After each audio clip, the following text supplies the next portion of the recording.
Deus continue a nos abençoar, né, irmãos? Vamos ao texto. Abra lá em Hebreus, capítulo 9. Hoje dos versos 6 a 10.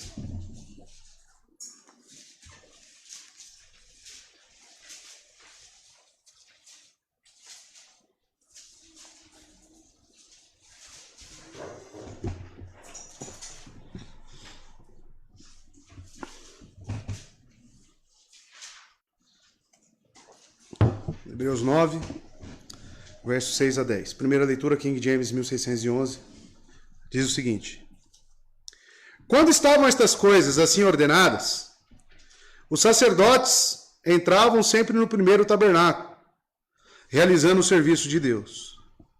Mas no segundo, apenas o sumo sacerdote, uma vez por ano, não sem sangue, o qual ele oferecia por si mesmo e pelos erros do povo. Verso 8. Isto significando para o Espírito Santo que o caminho para o mais santo de todos ainda não se havia manifestado, enquanto o primeiro tabernáculo ainda estava de pé. Isto era uma figura que se refere ao tempo presente, no qual eram oferecidos tanto dons como sacrifícios, que não podiam aperfeiçoar o que realizava o serviço em relação à consciência. Verso 10. Que consistia apenas em comidas e bebidas e diversas abluções e ordenanças carnais, impostas sobre eles até ao tempo da reforma. Até aqui. Vamos orar? Busque no Senhor o entendimento do texto e que Ele fale ao seu coração. Eterno Deus e Pai, estamos diante da Sua palavra, estamos diante, Deus, das Sagradas Escrituras, então é um momento onde exige de nós o máximo de atenção, exige de nós, ó Deus, o máximo que possamos aqui oferecer ao Senhor. E sabemos que esse momento é totalmente dependente da Tua ação soberana sobre as nossas vidas, para que haja, Deus, entendimento, para que haja, ó Deus, transformação de vidas.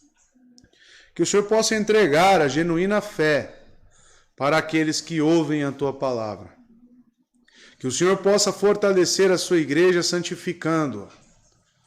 Que o Senhor, Deus, fortaleça a nossa fé em Cristo Jesus, ao entender e compreender os sagrados textos.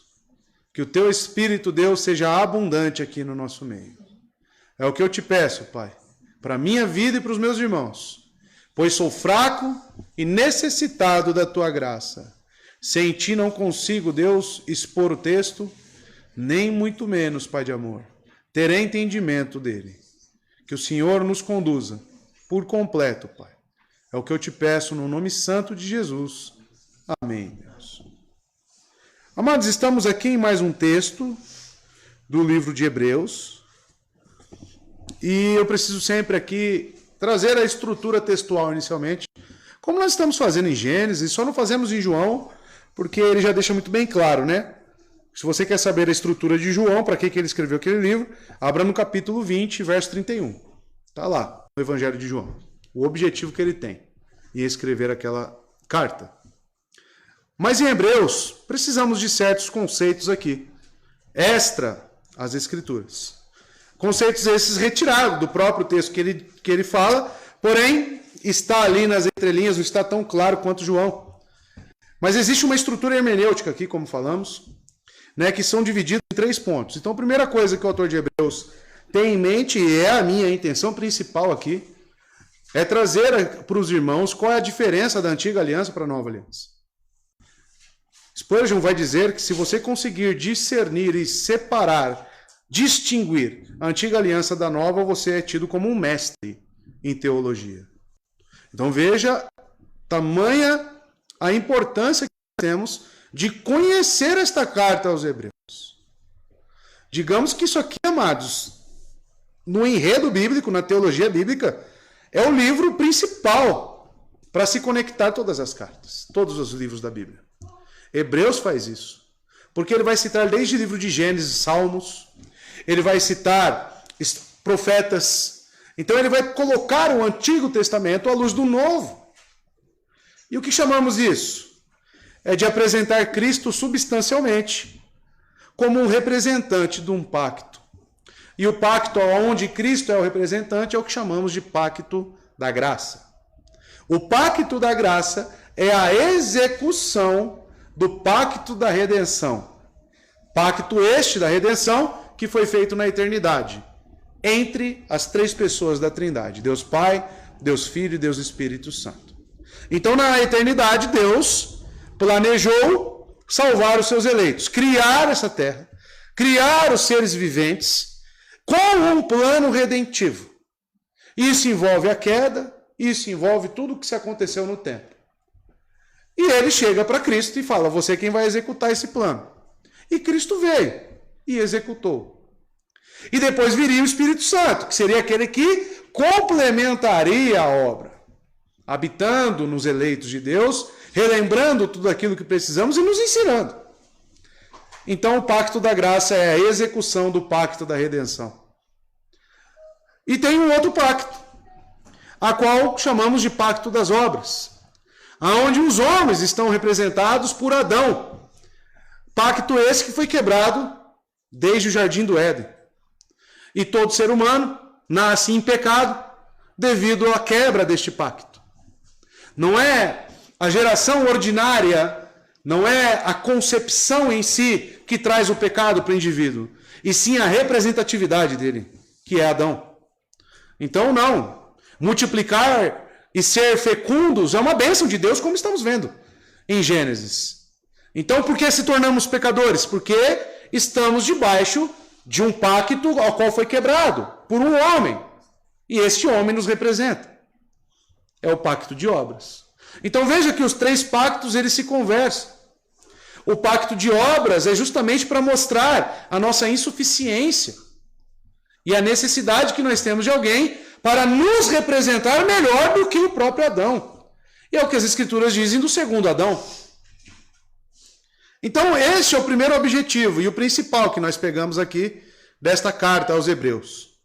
O segundo, para fazer isso, para trazer exemplificações para o cumprimento deste pacto de graça, ele vai falar sobre as tipologias, as quais são as sombras daquilo que foram prescrições no Antigo Testamento e as quais elas se cumpriram em Cristo Jesus. Então ele vai falar qual que é o significado do sacrifício, qual que é o significado do templo, qual que é o significado do tabernáculo.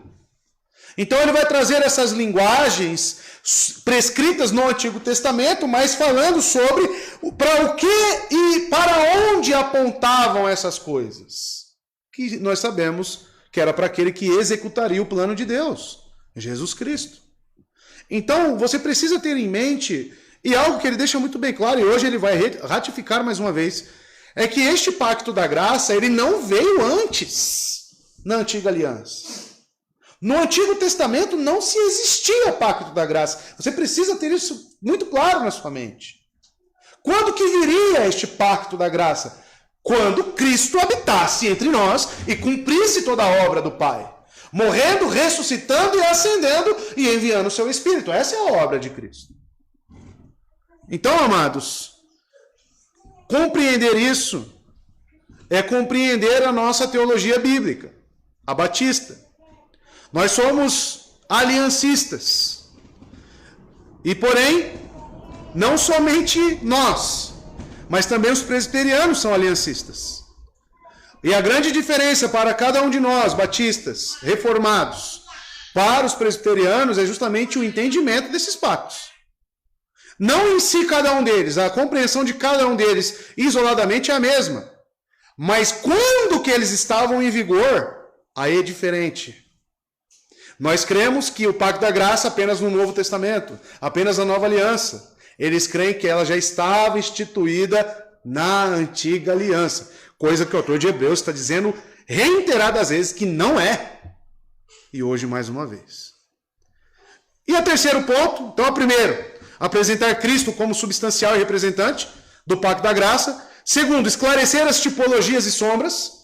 Falar o que eram aquelas coisas que os judeus faziam no Antigo Testamento. E terceiro, exortar os fiéis. Porque ele está escrevendo, carta aos Hebreus, ele está escrevendo a uma igreja. Ele está escrevendo aos fiéis, aos irmãos. E essa igreja está enfrentando muitos problemas. Por serem hebreus, entendemos que eram os judeus. Muitos deles estão abandonando a fé e retrocedendo ao judaísmo. Além do que, alguns deles estão também sincretizando a religião judaica com o cristianismo. Ou seja, você crê em Cristo e ao mesmo tempo continua executando as prescrições do Antigo Testamento. E ele precisa exortar esses fiéis, esse seria o terceiro ponto. Então, o objetivo desta carta é exortar os fiéis a permanecerem no cristianismo, sobre a representatividade de um Cristo, de um homem perfeito que morreu pelos nossos pecados e hoje está à destra de Deus Pai, o homem Deus. O contexto deste capítulo, como já foi introduzido aqui, semana passada, já iniciamos, o capítulo 9, mas cada capítulo tem uma mensagem central, irmãos. E no capítulo 5, vocês viram que Cristo foi comparado com Arão. Ele não quer falar sobre as tipologias, a superioridade de Cristo no pacto da graça, então ele precisa falar sobre a ineficácia do antigo e da eficiência do novo. Então ele comparou no capítulo 5 Cristo com Arão. Quem foi Arão? O primeiro sumo sacerdote. Não somente sacerdote. Sacerdote eram os filhos. Arão era o sumo sacerdote. Dentro da hierarquia dos sacerdotes, Arão estava no topo. Então ele foi o primeiro. Pela lei, pela instituição de Deus nomeado. Porém, Cristo é um sacerdote da ordem de Melquisedeque. No capítulo 7, é apresentado esse sacerdócio de Cristo, da ordem de Melquisedeque. E no capítulo 9, vai ser apresentado aqui Cristo como aquele que cumpriu o sacrifício perfeito e de uma vez por todas. E quais comparativos para falar sobre a ineficácia do sacrifício de animais? Ele vai falar sobre a eficácia do sacrifício do Filho de Deus.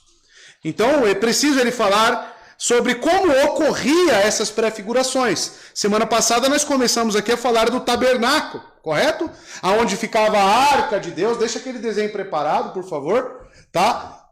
A arca de Deus, onde ficava no Santo dos Santos. Já aqui na cortina já tinha um incensário, aonde vez em outra ele entrava com o incensário nos Santos dos Santos, apenas o sumo sacerdote, a mesa com os pães, o candelabro. Então eram itens que estavam dentro do tabernáculo e posteriormente o templo. E ele abordou cada ponto desse, explicando, e nós fizemos aqui uma sistematização para que os irmãos entendam hermeneuticamente o que prefigurava cada coisa daquela. Se o candelabro era para iluminar, nós temos Cristo que se apresenta como luz da vida. Se nós temos os pães da propiciação, nós temos Cristo que fala, eu sou o pão vivo que desceu do céu, em João 6. A tampa da arca da aliança era um propiciatório, onde tinha que se aspergir sangue. E a glória de Deus, ela vinha justamente sobre esta tampa. E nós sabemos que Cristo foi a propiciação. Então, exemplificamos cada item falado semana passada no seu cumprimento em Cristo. E para o que ela apontava? Hoje, irmãos, nós vamos continuar com esse foco. Mas não apenas com os itens. Agora vamos dar um passo a mais. Nós vamos falar dos sacrifícios em si. Nós vamos falar sobre o envolvimento dos sacerdotes e o que eles apresentavam a Deus. O autor de Hebreus aqui, amados, do verso 6 a 10, coloca em foco o contraste mencionado no capítulo 9, verso 1. Onde ele fala, ora, verdadeiramente o primeiro pacto tinha também ordenanças de serviço divino e um santuário terrestre. Sempre que ele falar de primeiro pacto, ele está falando da antiga ordem. Então, amados, o que ele tem em mente? Ele quer mostrar que os regulamentos para a adoração na antiga aliança eram apenas exteriores. E, consequentemente, por ser apenas exterior, eles eram temporais. E observa que o sumo sacerdote entra no Santo dos Santos, vai ser uma observação feita por ele, somente uma vez ao ano. Os sacerdotes não tinham acesso ao santuário interior, a bel prazer. Para entrar no local onde a arca da aliança estava, ao qual representava a glória de Deus, tinha que ser conforme as prescrições do próprio Deus. E essa era uma vez por ano. Então eles não tinham acesso interior. E como representantes do povo, sacerdotes e sumos sacerdotes, eles tinham restrições. Eles eram limitados no próprio serviço a Deus. E é isso que o autor, hoje, nessa pequena sessão, do 6 ao 10, vai trazer para nós.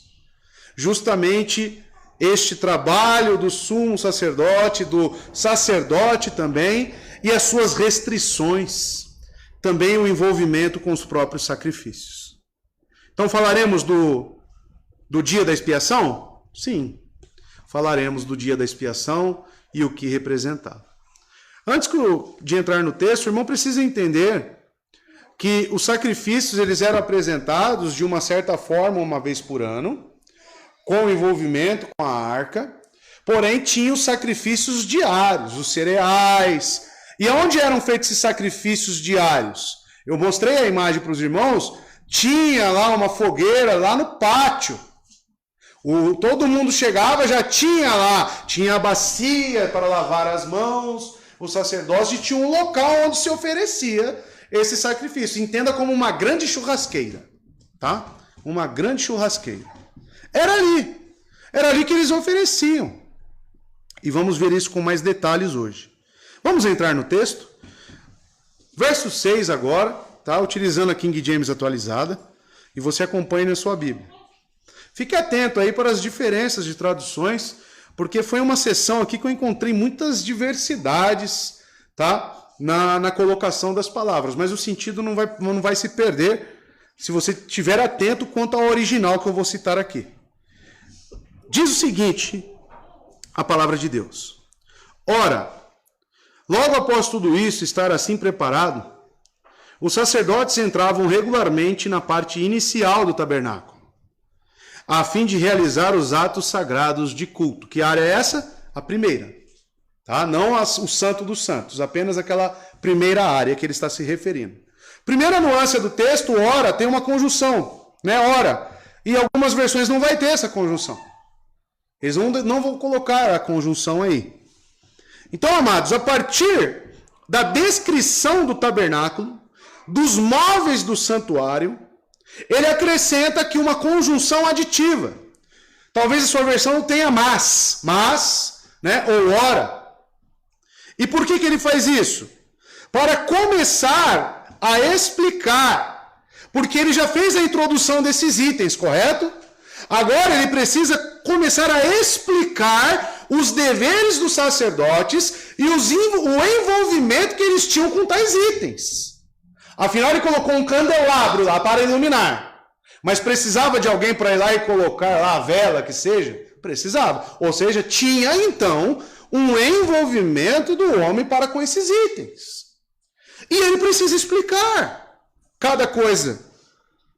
E o Antigo Testamento ensina que as obrigações eram queimar incenso a cada manhã e a cada noite, cuidar das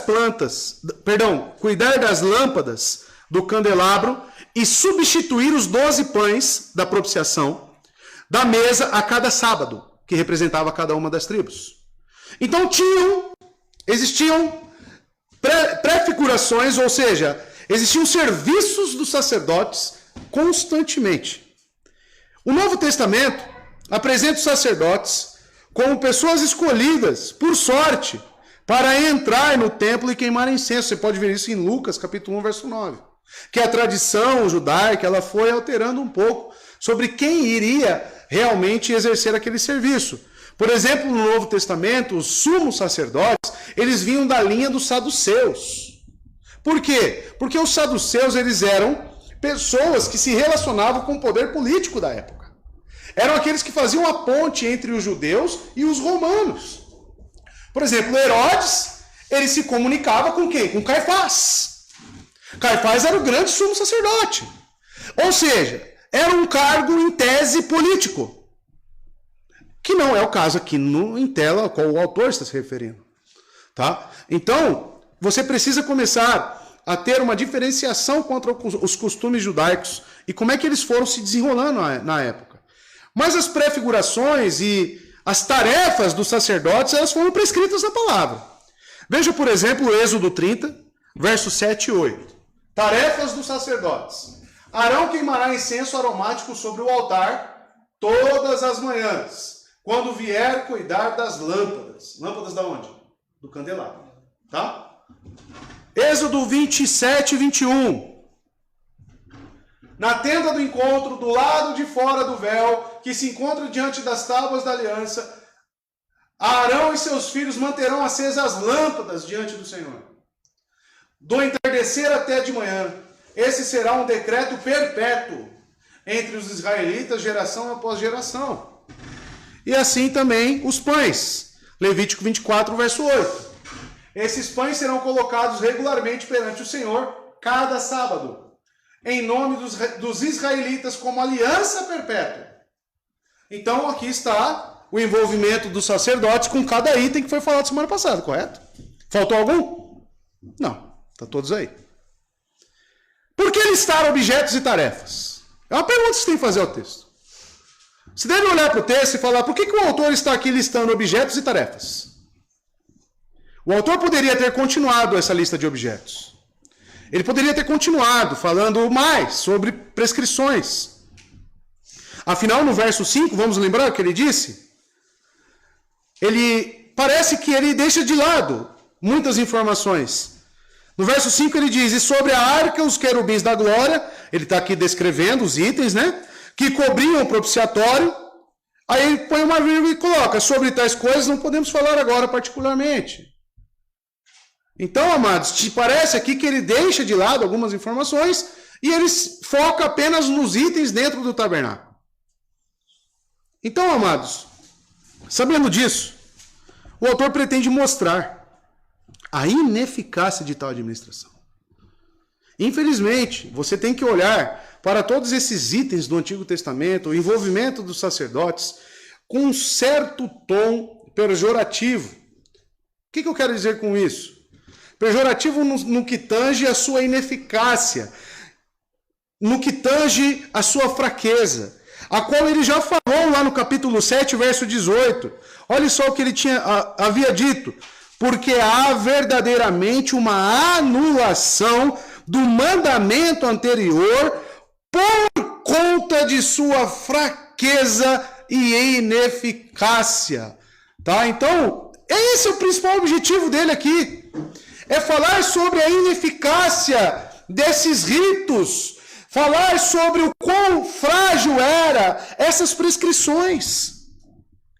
E à luz de tal evento, ele deduz que enquanto o tabernáculo, segundo a lei, estivesse em vigor, o santuário estaria fechado, restrito, porque entrava qualquer um lá. Então ele olhava, um judeu era para olhar para a lei e pensar, o que prescreve a lei no que tange a minha adoração a Deus? Tabernáculo está dentro? Sim. Sacerdote? Sim. Sacrifício? Sim. Candelabro? Sim. Propiciatório? Sim. Então o judeu tinha que olhar para tudo isso e enxergar, enquanto aquilo estivesse em vigência, o quão difícil seria. Por quê? Imagine você, irmão. Chegava lá com o seu bichinho para matar ele, né? E você sabia que Deus ele entrava lá naquela tenda. Era lá que tinha a arca dele. Eu não sei você, mas eu fico pensando, eu ia ser muito curioso. Eu ia querer estar lá no Santo dos Santos. Eu queria mexer na arca. Eu queria pegar as tábuas na mão. Você não ia querer, não? Então, ao olhar para as prescrições, eu ia pensar, mas está faltando algo. É muita restrição, até o sacerdote, coitado, uma vez por ano só. Então, muitas limitações para essa adoração. Tem que ser feito assim, ok, prescrito por Deus, ok, mas sabe quando você, no meio de uma religião, você se sentiria distante de Deus? É justamente isso que imprime aqui o judaísmo, com todas essas prescrições. Como a mulher samaritana tinha essa cosmovisão, mas aonde é o lugar correto para se adorar? A distância, o local correto, a pessoa certa, o sacrifício tinha que ser de certa forma. Então, ou seja, muitas restrições.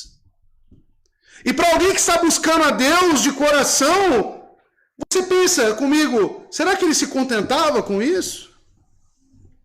Então, amados, percebemos que ao listar objetos e tarefas e tendo em vista apresentar a ineficácia de tal administração, percebemos que a própria forma do antigo tabernáculo abriu os olhos dos judeus para o fato de que teriam que elevar suas aspirações a outra direção.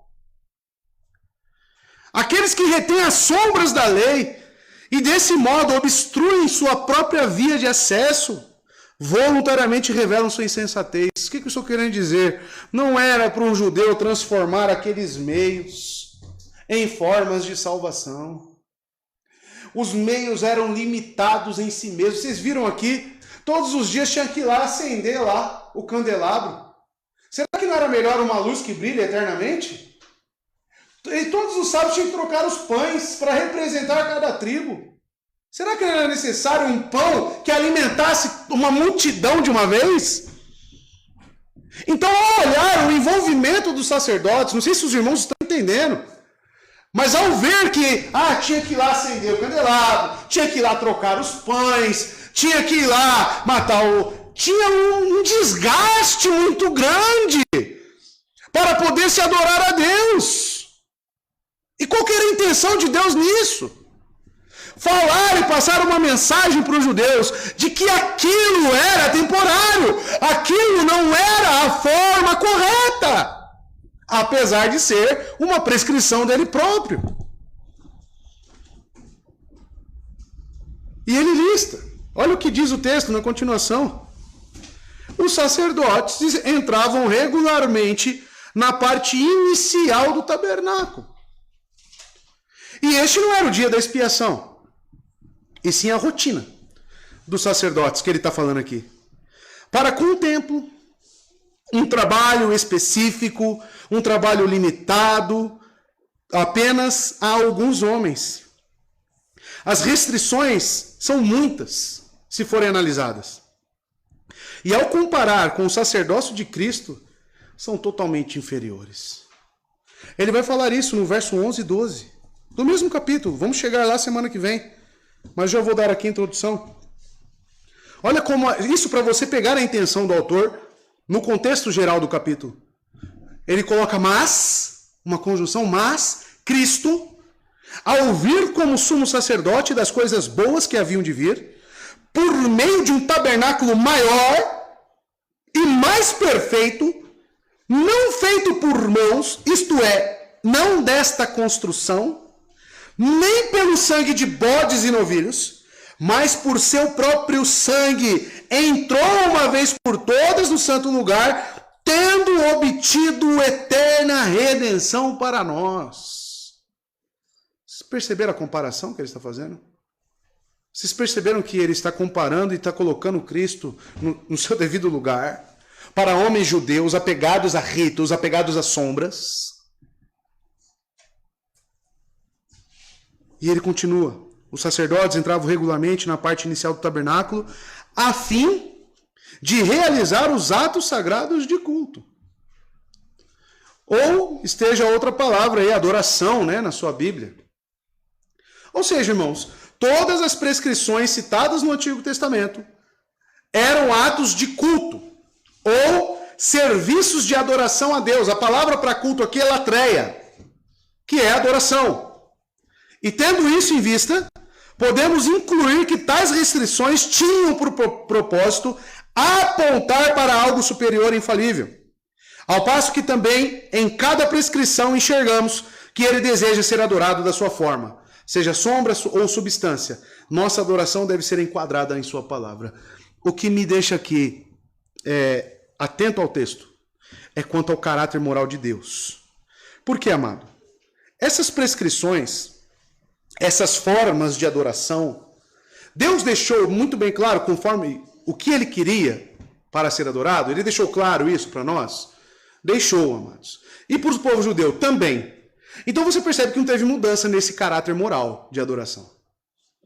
A forma talvez tenha mudado de adoração e se cumpriu em Cristo. Mas o caminho e o jeito correto que ele deseja ser adorado, que hoje falamos que é em espírito e em verdade, o modo, amados, ainda continua. O modo moral, fazer aquilo que a sua palavra prescreve.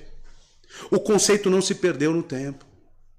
Ou seja, adoramos a Deus conforme as Escrituras. Adoramos a Deus conforme o Espírito Santo, pois Deus é Espírito. E aqui, amados, no Antigo Testamento, você vê os sacerdotes envolvidos regularmente para realizar os atos sagrados de culto, tudo conforme Deus prescreveu. Ao mesmo tempo que apresenta uma fragilidade, apresenta o caráter moral de Deus. E você não deve perder isso de mente. No verso 7 ele diz, no entanto, o que ele falou até agora? Do serviço do sumo sacerdote ou do sacerdote? Sacerdote. Agora ele vai apresentar aqui, inserir quem está faltando, né?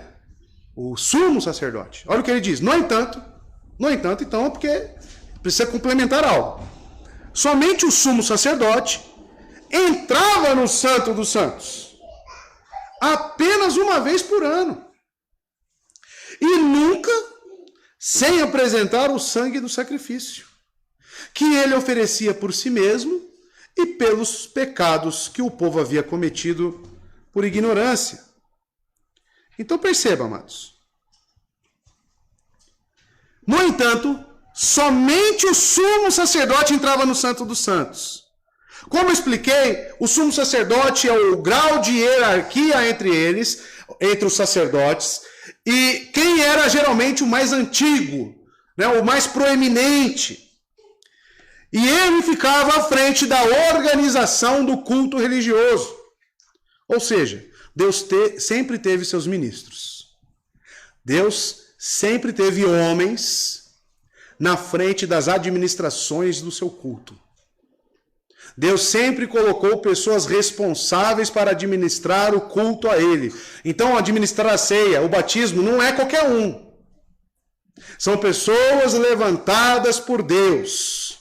São pessoas nomeadas por Ele. Tá? Que fique claro isso.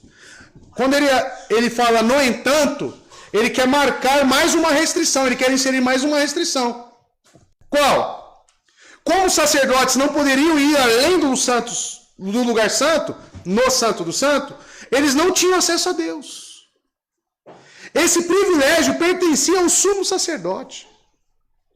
Aí eu te pergunto, você como sacerdote, estava lá acendendo lá as lamparinas, estava lá trocando os pães, estava lá acendendo, né, os incensos. Se você fosse sacerdote, você não ia pensar, por que eu não posso entrar lá? Você não ia querer entrar lá? Você não ia sentir incompleto? Uma restrição colocada por Deus. Esse privilégio pertencia somente ao sumo sacerdote. Porém, até mesmo ele tinha restrições, porque ele não entrava todo dia, era só uma vez por ano.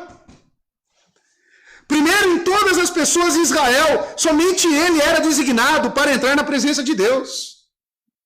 Restrições, restrições.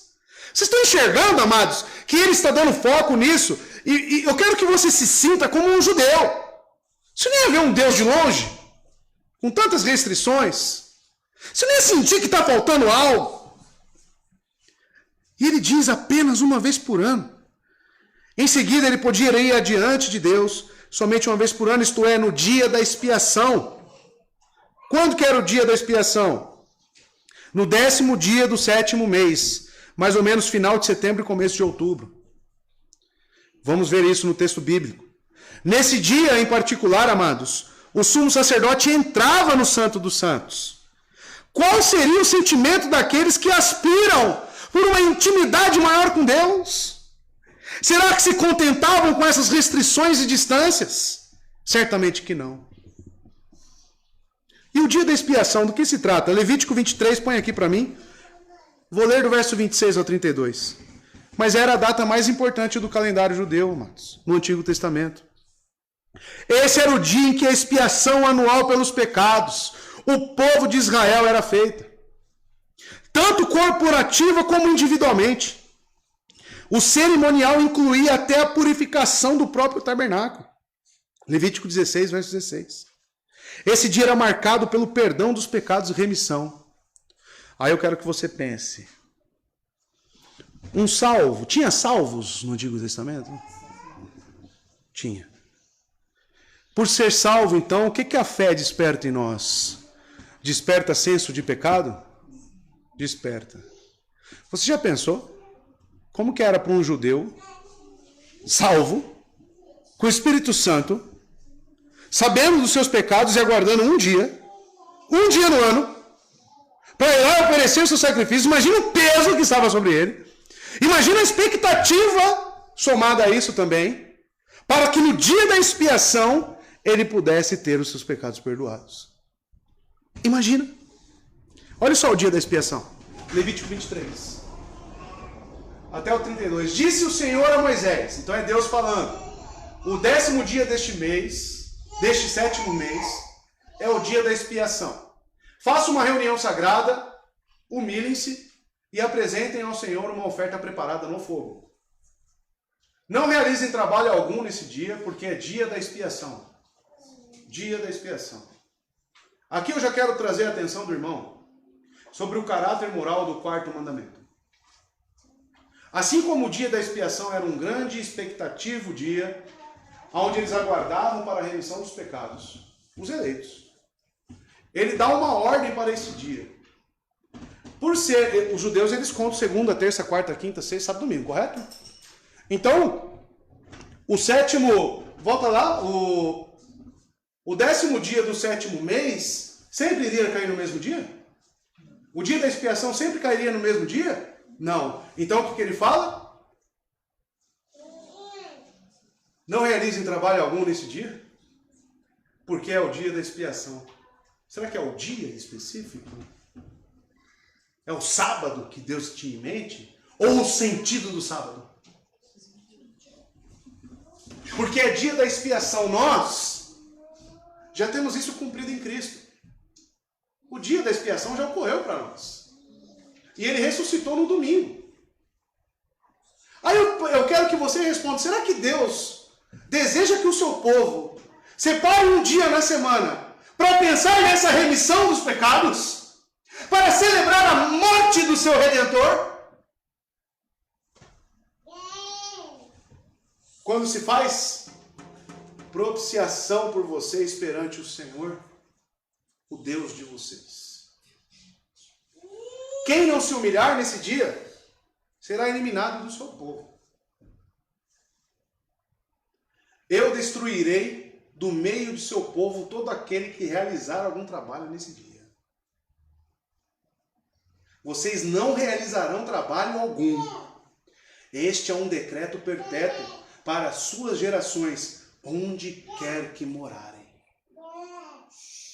E último, é um sábado de descanso para vocês, no qual vocês se humilharão. O que é dia? Domingo é dia de você fazer o quê, você acha? De se humilhar, de você buscar ao Senhor, de você pensar no seu Redentor, de você pensar na eternidade. Não é dia que você está trabalhando. O caráter moral do 4º mandamento está aqui nesse dia. Está ali no autor de Hebreus falando para nós e exemplificando em Cristo. Desde o entardecer do 9º dia do mês até o entardecer do dia seguinte, vocês guardarão esse sábado. Essa é a vontade de Deus. Aí você entende por que a igreja primitiva passou a se reunir no domingo. Aí as coisas começam a fazer sentido para você. Por que Deus instituiu o dia da expiação? Quem é aquele que expia os nossos pecados, irmãos? Qual o dia que ele ressuscitou, irmãos? Entendem? Então, quando nos reunimos neste dia, porque ele é a nossa expiação, ele é o dia da expiação,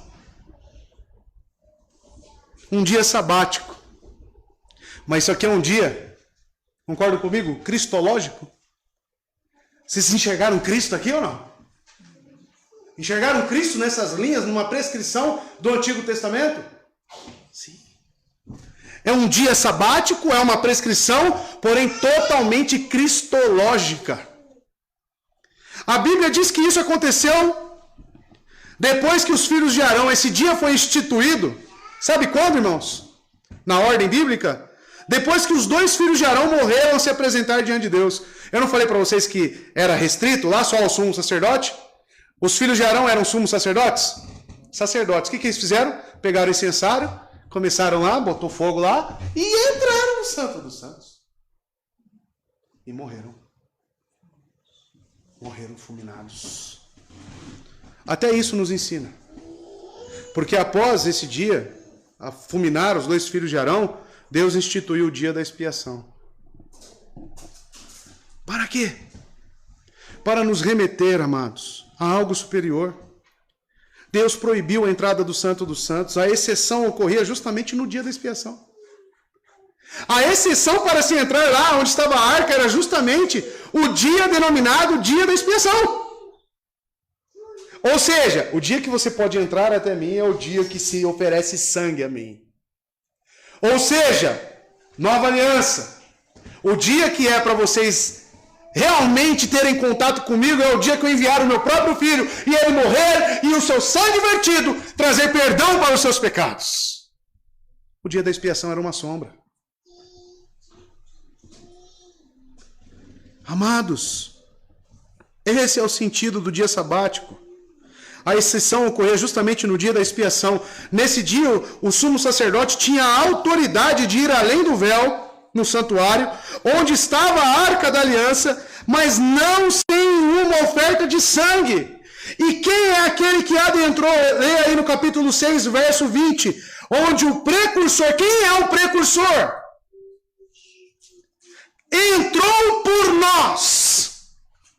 O próprio Jesus, feito sumo sacerdote para sempre, segundo a ordem de Melquisedeque.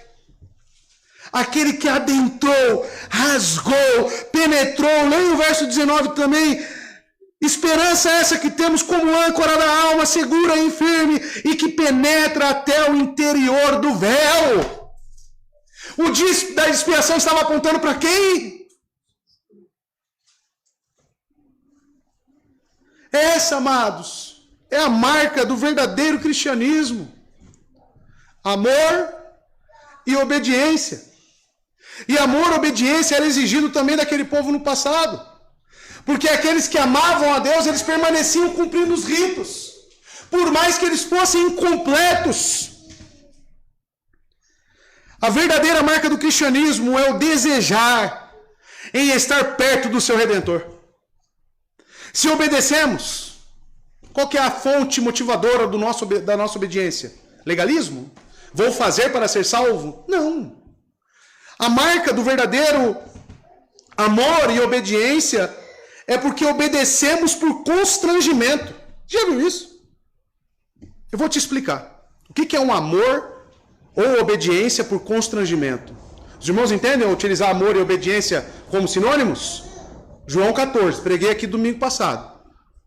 Amados, por exemplo, por que nós obedecemos por constrangimento? Sabe aquele chefe seu, que você trabalhou, ou talvez você só viu em algum lugar, que ele só mandava você fazer. Aí você até ia. Às vezes você ia emburrado. Mas você já viu aquele chefe que ele vai na frente, executa e te mostra como fazer? Aí você vê lá, você é inferior a ele na empresa, aí você é inferior a ele, e você vê ele fazendo a sua função. Como é que você fica? Constrangido. Você chega, nunca passou um pano na igreja, aí você vê o pastor passando pano na igreja. O que você fica? Constrangido. Nós obedecemos a Cristo pela mesma fonte de motivação. Se ele se entregou por mim, se ele obedeceu ao Pai, se ele amou ao Pai, quem sou eu para viver para mim mesmo? Estão entendendo?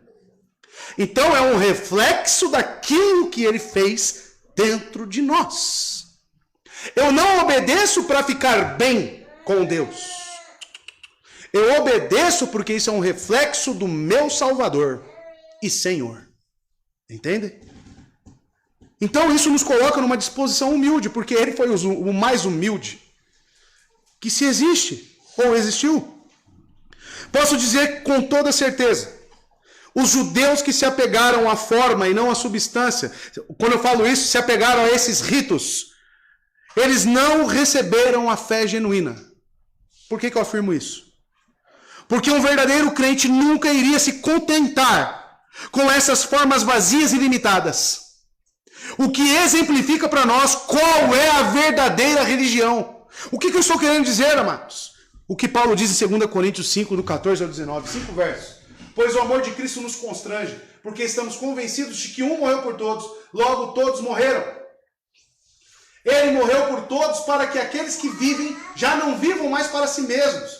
Aqueles que vivem já não vivam mais para si mesmos, mas para aquele que por eles morreu e ressuscitou. De modo que de agora em diante a ninguém mais consideramos do ponto de vista humano, ainda que antes tenhamos considerado Cristo dessa forma. Agora já não consideramos assim. Até o 19. Portanto, se alguém está em Cristo, é nova criação. As coisas antigas já passaram e eis que surgiram coisas novas. Tudo isso provém de Deus, que nos reconciliou consigo mesmo, por meio de Cristo, e nos deu o ministério da reconciliação. Ou seja, que Deus em Cristo estava reconciliando consigo o mundo. Entenda mundo como povos, nações, não levando em conta os pecados dos homens, e nos confiou a mensagem da reconciliação. Evangelho é mensagem da reconciliação.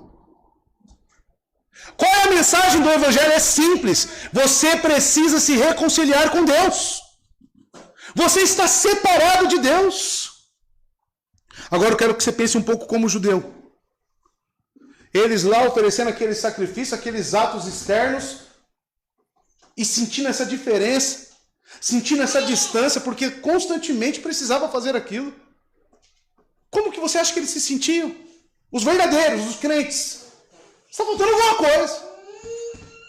Certamente é isso. Agora, e aqueles que transformavam as sombras em meios de salvação? Tinha fé genuína, você acha? Claro que não. Quantas pessoas hoje se apegam à forma, se apegam à placa da igreja, se apegam à doutrina? A doutrina não salva ninguém. Placa de igreja não salva ninguém. Sua fé também não te salva. Sabe o que salva? Cristo te salva.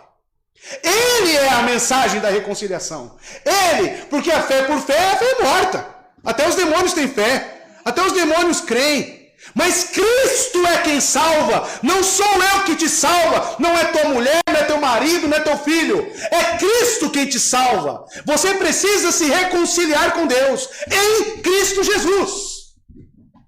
E não é o meio, não é a igreja, não é o que você faz. Enquanto você ficar apegado a meios, a formas, você está jogando sujeira no caminho da redenção.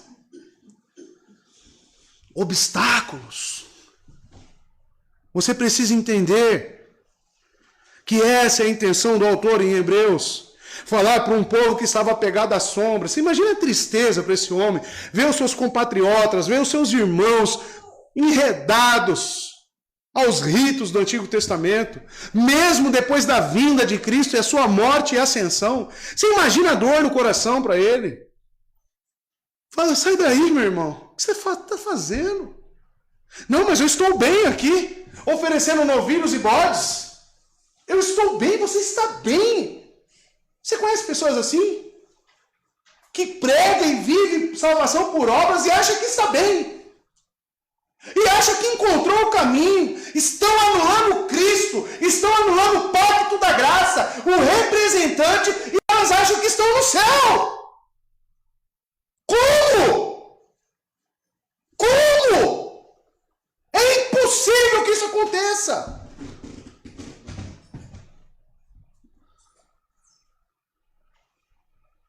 A forma que você pode trocar o candelabro aí por dízimos na Igreja da Graça. Você pode trocar a mesa com os pães por uma placa de uma igreja, como a Igreja Católica Romana, que fala que só tem salvação lá. Você pode trocar aí por diversas formas. Os ídolos que as pessoas criam.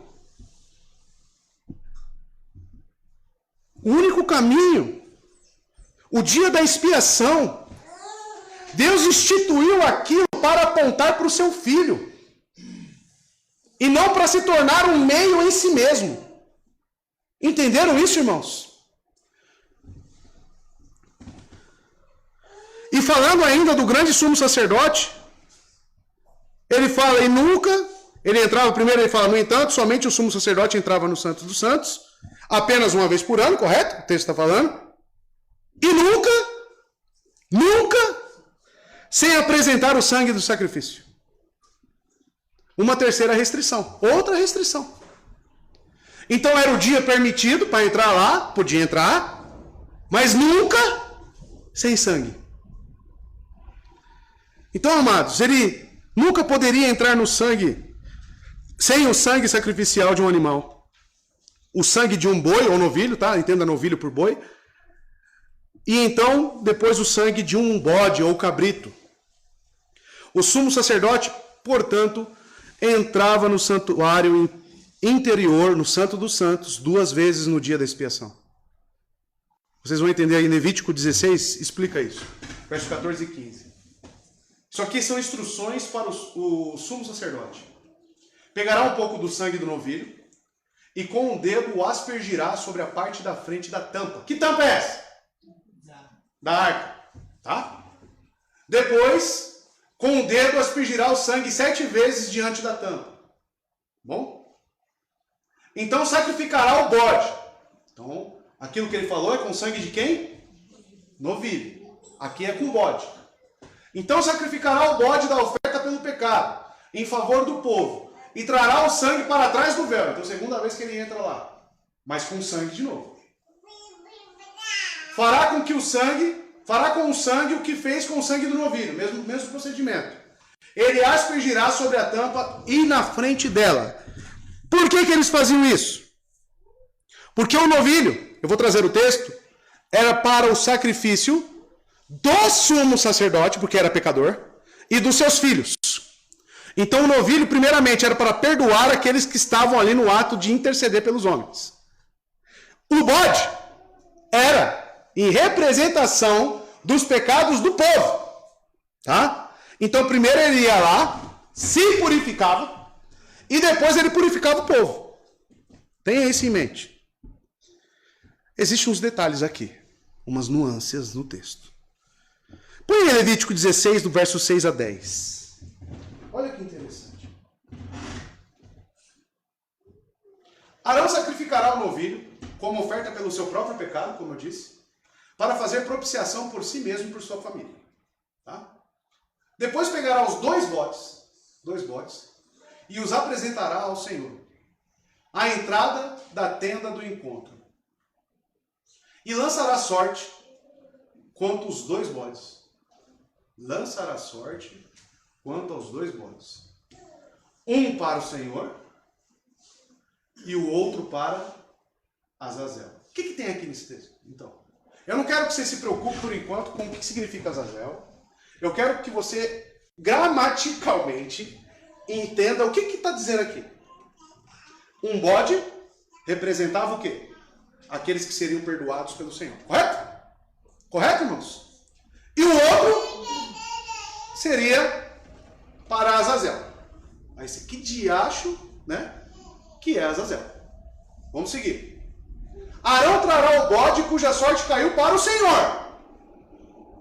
Arão trará o bode cuja sorte caiu para o Senhor. E o sacrificará como oferta pelo pecado. Beleza, finalidade de um bode. Mas o bode sobre o qual caiu a sorte para Azazel será apresentado vivo ao Senhor para fazer propiciação. E será enviado para Azazel no deserto. Tá? Então está aqui, até o 10 só. Amados, dentre esses sacrifícios, os animais envolvidos então eram o novilho sem defeito, que serviria para quê? Perdão do pecado de quem? Do sumo sacerdote e sua família. Esses eram quem? Representantes divinos, novilho. Os 2 bodes seria tirado sorte entre ambos, mas apenas um serviria para o sacrifício pelo povo, correto? E o outro entregue a Azazel. Aqui você já vê uma distinção.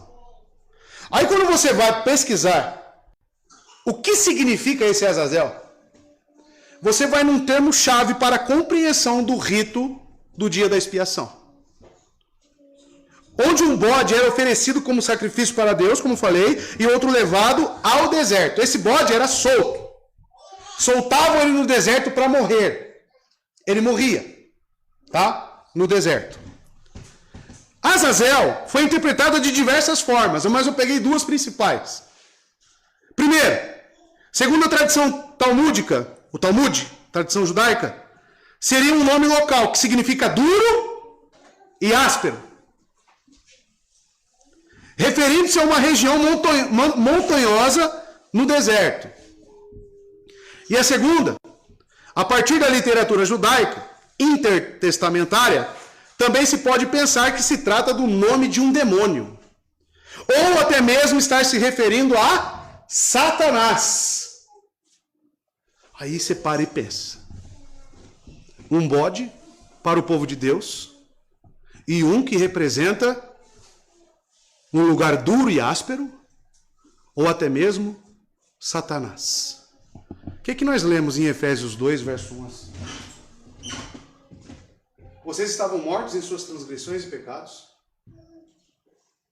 nas quais costumavam viver, quando seguiam a presente ordem deste mundo, e o príncipe do poder do ar, e o espírito que agora está atuando nos que vivem na desobediência. Anteriormente, todos nós também vivíamos entre eles, satisfazendo as vontades da nossa carne, seguindo os nossos desejos. O que isso aqui é? Um coração duro, áspero, seguindo seus desejos e pensamentos, como os outros éramos por natureza merecedores da ira, réprobos, entregues à nossa própria dureza. Aí, irmão, você pensa, se tudo que Deus prescreveu no Antigo Testamento apontava para algo, Ele está querendo dizer, quando Ele precisava perdoar o povo, Ele trouxe uma prescrição através de 2 bodes, um para o pecado do povo e o outro para Satanás. A única interpretação e apontamento que eu vi diante desse ato é a expiação limitada. A expiação de que, para aqueles que recebessem a fé, seriam perdoados em Cristo Jesus. E o bode serviria para eles. Só que Cristo, Ele representa tanto o novilho, que era para aqueles espirituais, ou seja, Cristo, Ele representa Deus aqui no nosso meio. E esse era o novilho, porque o novilho servia para o sumo sacerdote e sua família, o representante divino entre o povo. Cristo foi esse Deus que habitou entre nós. E sua humanidade é aquele que compartilhou conosco das mesmas angústias.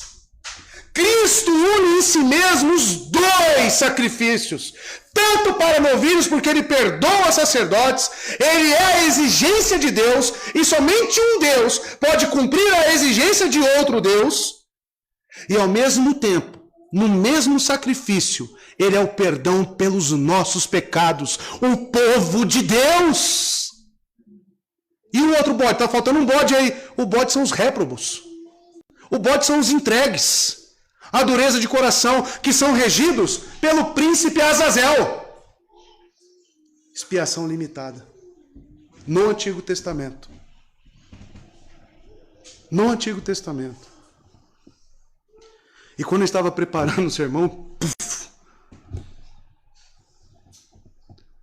eu falei, não é possível. Estava aqui o tempo todo e eu só usando o Romanos 9. Estava aqui o tempo todo. Amados, é nítido isso, porque Deus não... Tudo que Deus está fazendo, é o que eu sempre venho falando, e o autor de Hebreus tem nos trazido essa luz para o Antigo Testamento. Devemos interpretar o Antigo à luz do Novo. E quando eu vejo essas prescrições, eu tenho que pensar, por que Deus prescreveu isso? Isso aqui significa o quê? Está representando o quê? Tudo que ele fez tem uma representatividade, tem um significado. E ele diz aqui, e nunca sem apresentar o sangue do sacrifício que ele oferecia por si mesmo e pelos pecados. Uma estipulação dizia respeito ao pecado. O sumo sacerdote aspergia sangue do boi sobre a frente da arca, como oferta, como vimos aqui, pelo seu próprio pecado e pela sua família. Então assim ele entrava no Santo dos Santos. E também que o povo havia cometido por ignorância, né? Aí você pensa, algumas versões aí não vai ter esse cometido por ignorância, né? Como a minha, King James 1611, no verso 7, né? Fala apenas erros do povo. Tá? Mas o correto aí é colocar sim a ignorância. Por que ele fala isso? Por que o sangue do sacrifício era para aqueles que haviam cometido pecados por ignorância? E os outros? Acabamos de ver o bode, né? Aí veja que ele linkou essa palavra por um propósito. O Antigo Testamento, se você ler Números 15, verso 22 e 31, o próprio Deus ele faz distinção daqueles que pecam por falta de conhecimento para aqueles que pecam deliberadamente conhecendo a palavra de Deus. Existem as duas classes. E o autor de Hebreus, ele já tratou quanto a essas pessoas que deliberadamente, conhecendo o cristianismo, conhecendo a mensagem da reconciliação, eles estão pisando nelas. Só um texto. O que ele disse em Hebreus 6? Verso 4 a 6. Porque é impossível que os que uma vez foram iluminados e provaram o dom celestial e se fizeram participantes do Espírito Santo e provaram a boa palavra de Deus, é ignorante? É ignorante, irmãos? E os poderes do mundo que há de vir, se eles caírem, sejam outra vez renovados para arrependimento, visto que eles crucificaram para si mesmo o Filho de Deus, expondo-o em uma vergonha aberta. É justamente isso. Ele está linkando o que Deus sempre prescreveu no Antigo Testamento, Números capítulo 15, verso 22 a 31, com a situação em que a igreja está passando. Pessoas que conhecem a palavra, experimentaram do dom precioso, mas voltaram para trás, voltaram para o judaísmo. Então você vai perceber que o autor de Hebreus, ele caminha no Antigo Testamento, parece que ele está com a Bíblia aberta do Antigo Testamento. Estevão, no seu discurso, na sua pregação. E ele está aplicando já no que a igreja vive. E falando, olha, isso aqui falava sobre Cristo, como eu estou fazendo com os irmãos. Verso 8. Dessa maneira, o Espírito Santo estava revelando o quê? Enquanto continuasse erguido o primeiro tabernáculo, o caminho para o Santo dos Santos ainda não havia sido manifestado. Um irmão aqui na igreja me perguntou e, na verdade, ele afirmou. Eu tenho certeza, o irmão falou para mim, eu tenho certeza que o povo no Antigo Testamento não sabia nada. Não sabia olhar para Cristo, não entendia. Está aqui a prova de que não é esse o pensamento. O texto claramente diz, dessa maneira, o Espírito Santo estava revelando o quê?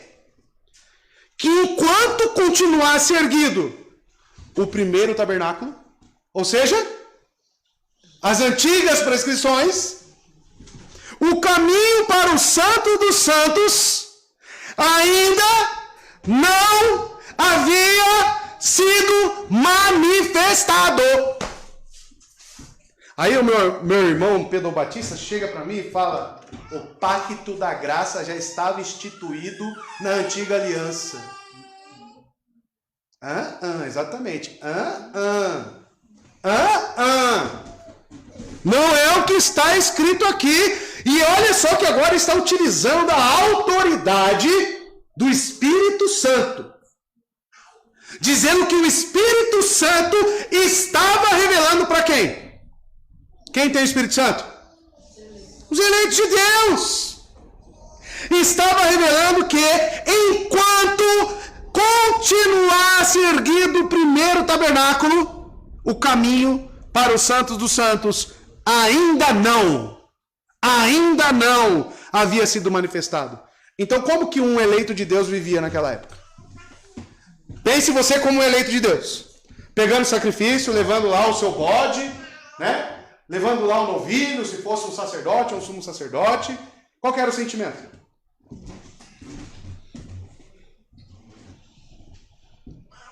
Qual era o sentimento, irmão? Com base no verso 8. Falando de um eleito de Deus. Estou lá levando o sacrifício. Eu mesmo pensando: isso aqui não serve para nada. Isso aqui não serve para nada. Isso aqui não está me salvando. Isso eu quero dizer, não serve para nada. Isso aqui não está me salvando. O que irá me salvar vai vir ainda. Você entraria no que chamamos de um paradoxo. Mas calma lá. Primeira coisa, irmão. Ele apela mais uma vez. E ele já fez isso.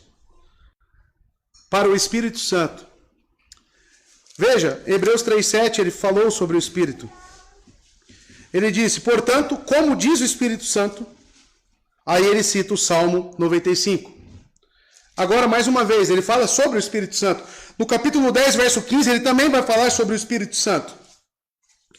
E quando ele fala sobre o Espírito Santo, ele está falando que isso que ele está dizendo é com base na ação propriamente dita do Deus Trino.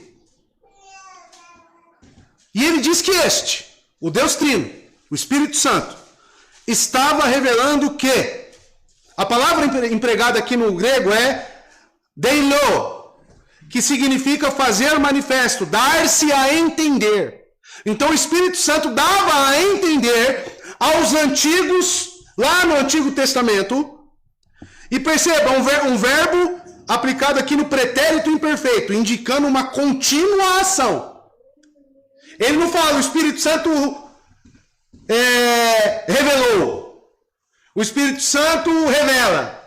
Ele diz revelando.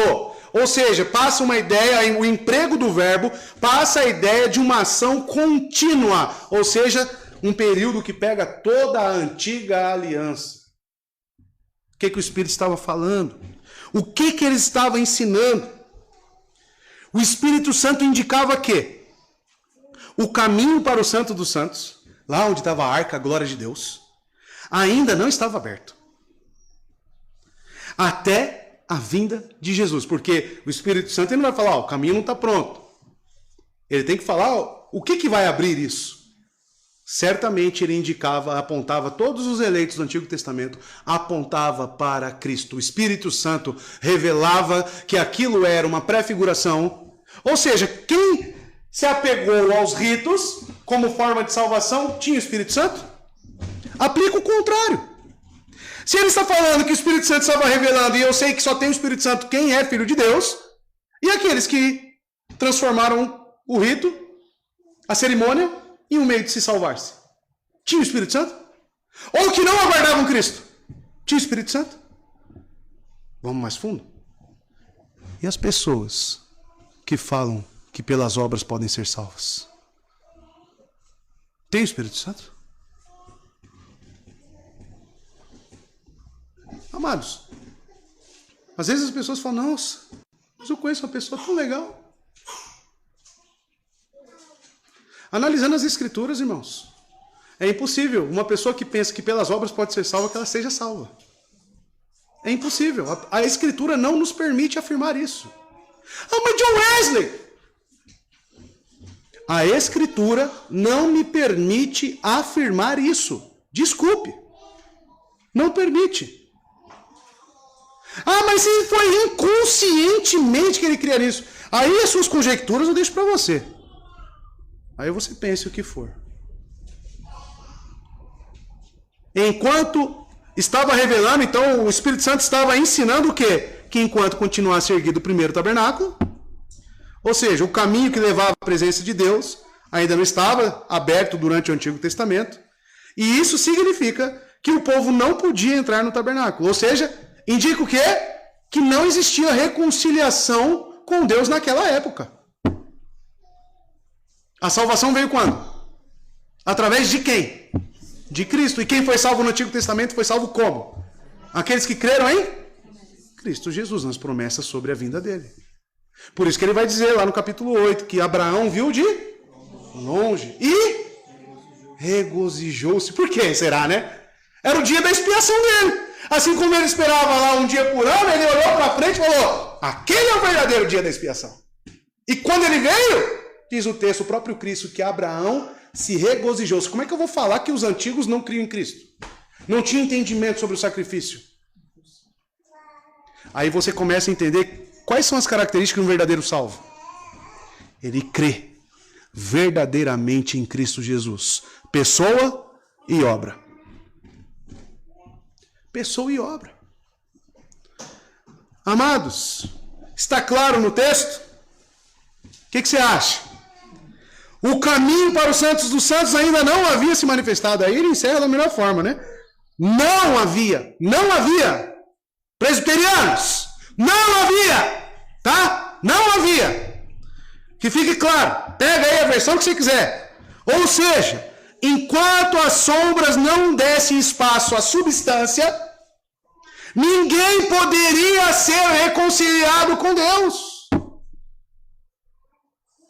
Permaneceríamos em um pacto de obras representados por Adão, representados pela desobediência.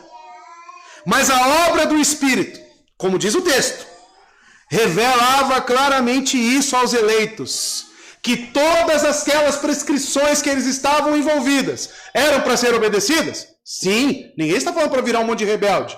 Mas salvava alguém? Não. Isso vai ficar claro no próximo verso. Veja só. No verso 9. Esse fato transforma-se numa... o verso 9 é para matar, né? Esse fato transforma-se numa ilustração para os nossos dias. Quais os dias que eles viveram? Antes ou depois de Cristo? Olha a palavra. Esclarecendo que as ofertas e os sacrifícios oferecidos, aí ele fala lá no passado,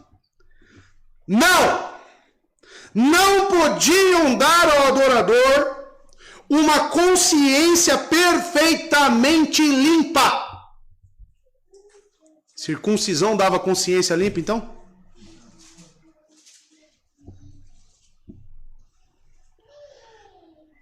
A palavra que ele utiliza para ilustração aqui, ó, esse fato transforma-se numa ilustração para os nossos dias. O que ele está querendo dizer com essa palavra? A palavra grega é parábole. Parábola. Justamente uma parábola. O que é uma parábola? Eu quero emitir uma mensagem para a Elisiane e eu vou utilizar de algo fictício, talvez, né? Mas algo que ilustre a minha mensagem, para que ela entenda. E geralmente tem que ser algo que ela viva. Né? Então vou pegar lá o trabalho dela lá. Né? Vou falar sobre remédio, vou falar sobre médico, né? Para falar que Jesus é o médico dos médicos. Então aí eu uso uma parábola. Ele está dizendo aqui que tudo aquilo que foi prescrito no Antigo Testamento era uma parábola. Maurício. Circuncisão era o quê? Parábola. Dízimo era o quê? Parábola. Tudo aquilo que você lê em Levítico, tudo aquilo que você lê no Antigo Testamento, como prescrições, são figuras, parábolas, apontavam, falava sobre algo superior. O semeador que sai a semear. O evangelho é uma semente mesmo? Literalmente é uma semente? Um presbiteriano acha que a circuncisão então é a salvação. Literalmente. Estão entendendo, irmãos? O erro. A importância deste livro. Amados, parábola é um exemplo pelo qual uma doutrina ou preceito é ilustrado. Todas as prescrições, não somente as citadas aqui, porque no verso 5 ele deixou entender que tinha mais, né? Para ele falar. As formas de administração da antiga aliança eram certamente ilustrações. Nós falamos sombras, nós falamos tipologias. Mas você pode também falar que é parábola, tá? Conforme o texto. E serviram para exemplificar. E não como o próprio meio de salvação. Aí os discípulos chegam em Jesus e falam: Senhor, lembra disso agora? Conecta-se, olha os textos fazer sentido agora. Senhor, por que você fala por parábolas? O que ele responde? Ele cita Isaías. Isaías 64, se eu não me engano. O que ele fala? Qual que é a resposta dele? Por que ele fala em parábolas? Vamos lá? Cadê os bons de Bíblia aí?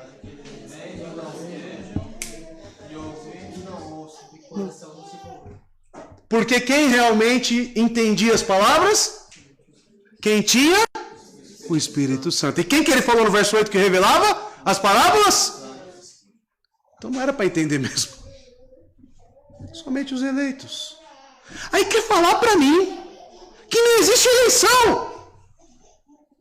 Quer falar para mim que não existe predestinação. Como? Então eu não sou calvinista por causa de Calvino. Eu creio em eleição e predestinação por causa da Bíblia. Por causa das Escrituras, e de Gênesis, em Levítico tem eleição. E eu te mostrei para vocês hoje aqui. Tem expiação limitada em Levítico. Em Gênesis também está cheio. Que Jacó e Esaú estão lá. Em Gênesis. Tu não tem para onde correr, meu irmão. Não é Calvino, coitado de Calvino, deve estar se revirando no túmulo lá, porque deram o nome dele para... Não! Ele só pegou lá o que Tomás de Aquino escreveu, o que Agostinho escreveu. Ele só formatou, irmão. A igreja sempre acreditou em predestinação e eleição. Até os católicos. Ou seja, quem não acredita em predestinação e eleição é pior do que um católico. Desculpa. É pior do que um católico. Esclarecendo. Esse fato transformou-se numa ilustração, parábola, para os nossos dias, a fim do quê? Para esclarecer. Esclarecendo que as ofertas eram prescrição. As ofertas queimadas, os sacrifícios oferecidos. Tem uma negação, não podiam. O que a ilustração prova? O que a parábola diz? Ela mostra que o sistema sacrificial do primeiro período, da primeira aliança, falhou em trazer perfeição. É o que eu disse, é ineficaz para o quê? Para salvar.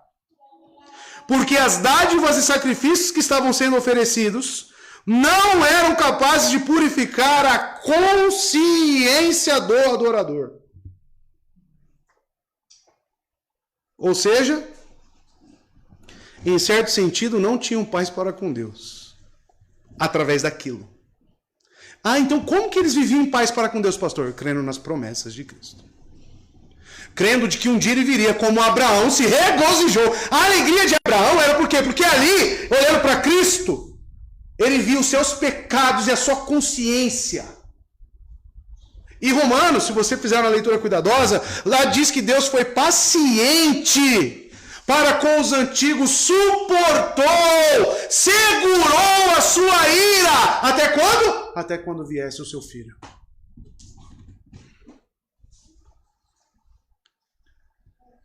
Quando ele diz aqui que não podiam, e complementa, não podiam o quê? Dar ao adorador uma consciência perfeitamente limpa. O que significa? Em certo sentido, eles sabiam que aquilo não estava perdoando os pecados deles, da alma. Eles sabiam claramente que aquilo era uma parábola. Eles sabiam. Mas faziam por quê? Porque eram constrangidos por Deus para obedecer. Amados, para esclarecer isso ao leitor, o autor introduz a palavra consciência, e essa é a maior arma contra qualquer ser humano. Contei aqui aos irmãos que eu estava evangelizando uma pessoa e o que eu utilizei? Isso aqui. Eu utilizei a consciência dele. Porque a pessoa pode negar a Escritura, pode negar Cristo, pode negar o que for, mas que ela tem uma consciência, ela tem. E eu sei claramente pelas Escrituras, aí eu tenho fé para falar isso, que uma consciência não aplacada pelo sacrifício de Cristo é uma consciência perturbada. Aí você utiliza isso. Essa é uma palavra, consciência é uma palavra muito significativa. Pois a consciência do homem é o medidor da sua sensibilidade moral sobre as ações realizadas. Antes da morte de Cristo, os crentes, guiados por uma consciência culpada, traziam dádivas e sacrifícios a Deus. Mas essas ofertas, como diz o autor, dadas ao sacerdote, não aquietavam a consciência despertada do adorador. Lembra que eu falei do paradoxo nos versos atrás? Imagina você envolvido em todos esses ritos e ao mesmo tempo sabendo: isso não vai me perdoar e a minha consciência vai continuar ferida. Vocês estão entendendo que a linha era muito tênue? Para o eleito de Deus falar: não quero mais isso, não serve de nada, e virar um rebelde? Mas é claro que não faziam isso porque o Espírito Santo habitava neles. Mas ao mesmo tempo, você acha que eles não eram tentados a isso? O sentimento de estar sobre a ira de Deus, as dádivas e os sacrifícios falharam em remover a culpa, que continuava a incomodar a consciência do crente, irmão. Elas não purificavam a consciência do pecador que ia a Deus com as suas ofertas. Eram incapazes de fazer o adorador totalmente perfeito e completo com respeito à sua consciência. Eu não vou falar totalmente, porque consciência perfeitamente, ela passa um ar de que alguma coisa acontecia quando eles obedeciam. Certamente. Não era totalmente em vão essa obediência. Mas perfeitamente não. Sabe aquela sensação? Eu sei, mas ainda estou aqui. Um paradoxo agonizante. Já pensou em realizar algo que não te traz contentamento ou paz? Esse texto revela que as pessoas tinham, por um lado, que cumprir as prescrições de Deus e continuar com as suas consciências atormentadas. Um claro exemplo de que os crentes do passado viveram pela fé. Pelas coisas que viriam e não podiam ver. E afinal ele diz isso no capítulo 11, definido a fé, 11:1. Ora, a fé é a substância das coisas pelas quais esperamos e a evidência das coisas não vistas. E ele diz ainda, olha só, falando lá no 37, no finalzinho, eles foram sobre os do passado, os homens, os crentes do passado, 37 em diante, eles foram apedrejados, cerrados ao meio, tentados, mortos a fio de espada, vaguearam sem destino, vestidos em peles de ovelha e de cabra, sendo destituídos, afligidos e atormentados, dos quais o mundo não era digno. Eles peregrinaram errantes pelos desertos e montes e pelas covas e cavernas da terra. E todos estes, tendo obtido um bom testemunho através da fé, não receberam a promessa. O que isso está querendo dizer? Não viram Cristo. Por que Jesus diz para João Batista: dentre os homens nascidos de mulher, não tem o quê? Alguém maior do que João Batista. Por que ele disse isso? Porque de todos os homens que viveram no passado, antes da instituição do pacto da graça, João Batista foi o que chegou mais perto. Ele, digamos que foi o último profeta.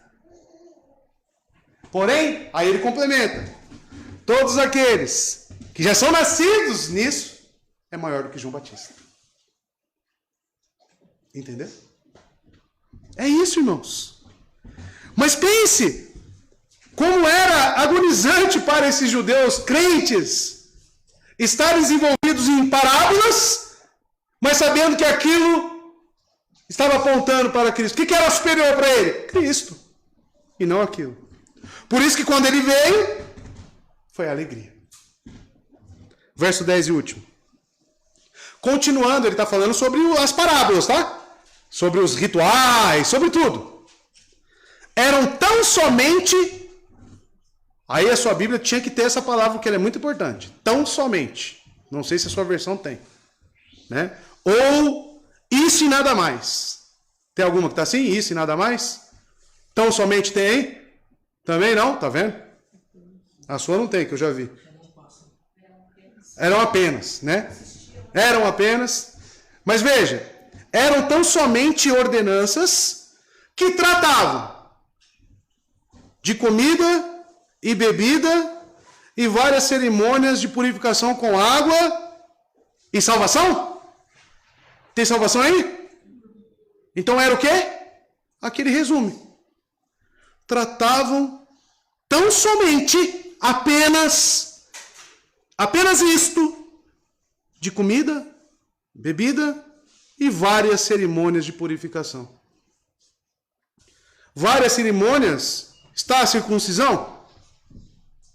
E ele relaciona isso com salvação? Estão entendendo, irmãos? O caminho percorrido aqui? Esses mandamentos, olha só, exteriores foram impostos, tem uma palavrinha aí crucial, até a chegada do tempo da nova ordem. O que isso significa? Que quando chegou a nova ordem, precisava de parábola? Não precisa mais de parábola. Está cumprido. Por isso que não cremos mais em dízimo, não cremos mais em um dia específico para se cultuar a Deus. Não falando do dia do Senhor em si, o caráter moral do mandamento, mas o sábado, a cerimônia, o dia específico. Também não cremos mais em festivais, em Páscoa, que mais? Tudo aí que você vê aí, as igrejas aí, Páscoa, candelabro. Tem igreja que você entra, tem arca. Tem arca. Você for lá na Sarzeda, como é que é o nome? Sarzeda. Sarzeda? É isso mesmo? Ou Sarceda? Sarzé? Sarzeda. Você vai lá, só vende artigos religiosos. Vai dar uma passeada lá e ver se não tem arca lá para vender. Vai dar uma passeada lá e ver se não tem candelabro para vender. Tá tudo lá. Aí você lê a Bíblia, lê Hebreus e vê que tudo isso é parábola. E o pessoal cultuando a Deus através disso. Você acha que Deus recebe esse culto? Seja sincero. Ele mesmo disse que foi parábola e o povo lá pegado com essas coisas. Olha que ignorância, Fabiane. O templo de Salomão, né? Eles têm que pagar ainda. Se você for no culto lá, você paga para entrar ainda. Ai, irmão. Eram tão somente ordenanças que tratavam de comida, bebida e cerimônias de purificação. O que essas dádivas e sacrifícios realizaram? A primeira coisa que devemos ter em mente é que elas estavam no mesmo nível das prescrições divinas que regulam a vida do crente do Antigo Testamento. Esses mandamentos diziam respeito às práticas diárias de comer, beber e ficar limpo exteriormente. Sabe o que ele está querendo dizer aqui? Purificação com água? Higiene pessoal, meu querido. Lá em Levítico, lá tem prescrições sobre higiene pessoal. Não é para você cultuar através daquilo. Na nova aliança, tá? Principalmente na nova aliança. Essas regras e regulamentos são somente exteriores. Não coma desse animal. Aí pega o infeliz hoje. O cara não faz transfusão de sangue. O cara não come carne de porco. Você está de brincadeira. E ainda fala que é porque Deus mandou. Que ignorância. Que ignorância.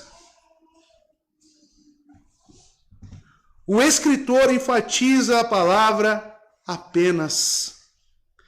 Querendo dizer com isso, isto e nada mais. Era apenas isso. Ele está pegando todo o apanhado da antiga aliança, ele está pegando todos esses ritos cerimoniais, ele está pegando o Levítico praticamente inteiro e falando, era apenas isso.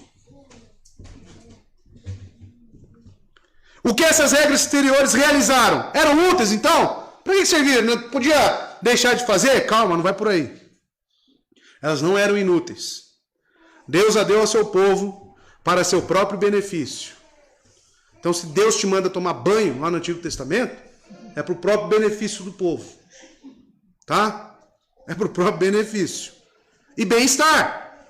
Também dava-lhe a certeza de que era o seu povo especial. Ao mesmo tempo, você percebia que ele estava cuidando. Tinha um trato especial com o povo. Então não era ruim em si mesmo. Que vivia em harmonia com suas leis e regras. Mas exceto por questões objetivas. Os regulamentos externos não faziam o crente progredir em sua busca pela purificação da alma. Regras exteriores alcançavam objetivos exteriores. Essa frase aqui eu peguei do William Hendricks, presbiteriano, falando isso. Ele escreveu: regras exteriores alcançam objetivos exteriores. Que bom seria se eles aplicassem isso à circuncisão, né? Ao pacto com Abraão. Ordenanças que não salvam, irmãos.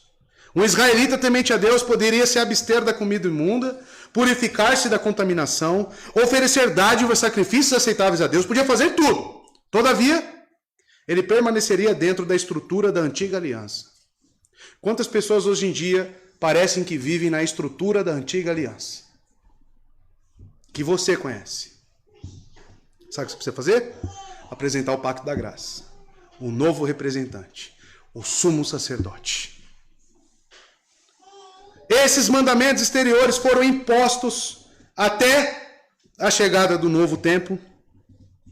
Ou, o tempo da nova ordem. Tanto no versículo 9 quanto no 10, o autor emprega a palavra tempo. Época presente. Tempo de nova ordem. Ambos os versículos transmitem a ideia de um período limitado, referente ao antigo. O primeiro uso se refere ao tempo no qual vemos o primeiro tabernáculo como a ilustração da realidade, ou parábola. O segundo diz respeito à vinda da era messiânica, na qual a nova ordem prevalece. Que você, amado, possa ter entendido tudo o que foi dito aqui e saber fazer as devidas distinções. Que a sua fé seja fortalecida, porque nós vivemos num período onde Cristo já veio, irmãos, já morreu, já cumpriu tudo. A parábola já teve seu significado explicado. Para quem? Para aqueles que receberam a fé nele. Então, tanto nós quanto os antigos, todos foram salvos em Cristo Jesus. O dispensacionalismo vai dizer o quê? Que as pessoas do Antigo Testamento foram salvas porque executavam as ordenanças de Deus. Olha que loucura. Então, por isso que não somos dispensacionalistas aqui. Somos aliancistas. Então, que o irmão comece a estudar sobre isso, a ler mais, porque é um dos nossos distintivos, tá? Como batistas reformados. E que para alguns parece que é um bicho de 7 cabeças, mas não é. O livro de Hebreus nos ajuda muito nisso. Que Deus abençoe os irmãos. Esse foi mais um culto de doutrina nosso aqui